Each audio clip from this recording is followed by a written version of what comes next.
controlar la X32, esta consola digital, directamente desde una laptop, sin utilizar modem ni nada por el estilo, solo la laptop y la consola. Para eso vamos a necesitar los siguientes materiales. Necesitamos lo que es un cable de Ethernet o RJ45, un cable que vamos a conectar, y vamos a tener aquí la laptop obviamente y este programa que se llama X32 Edit.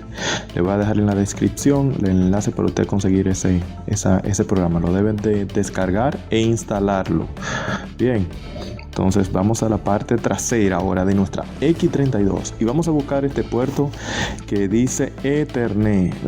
Y ahí conectamos nuestro cable RJ45. Debe quedar algo así. Luego que ya está conectado así, vamos a buscar el otro extremo del cable. Y ese extremo del cable lo vamos a venir a conectar a nuestra laptop, hacia la entrada de Ethernet de la laptop.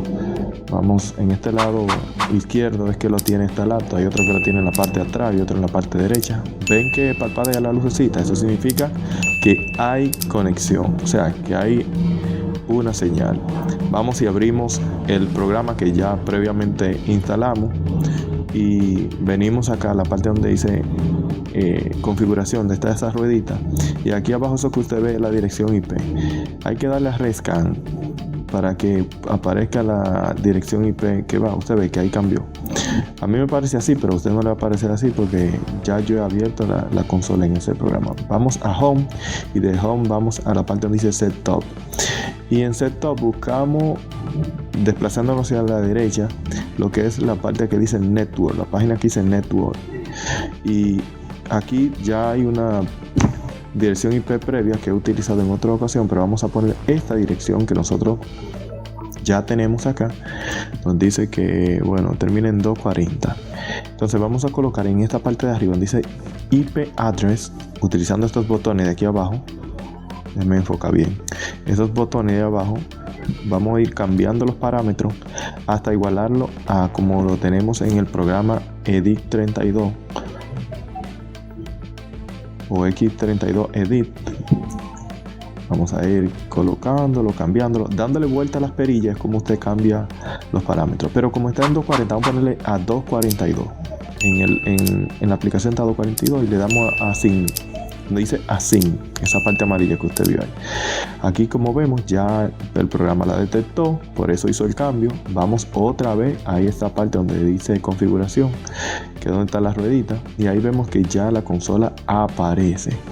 Ya lo que resta es usted darle a conectar, y luego que usted le ha conectado, entonces ya su consola estará funcionando. Bien, entonces vamos a hacer una prueba porque realmente no es simplemente decirlo, es hacerlo. Aquí déjeme darle a conectar. Ok, le di a conectar, ya lo recibió. Vamos a ver, mire, este es el fader del main. Yo lo estoy haciendo en la consola física y mire cómo se mueve ahí también en la parte derecha de la aplicación. Pero vamos a hacerlo también desde la aplicación para que usted vea que esto no es juego.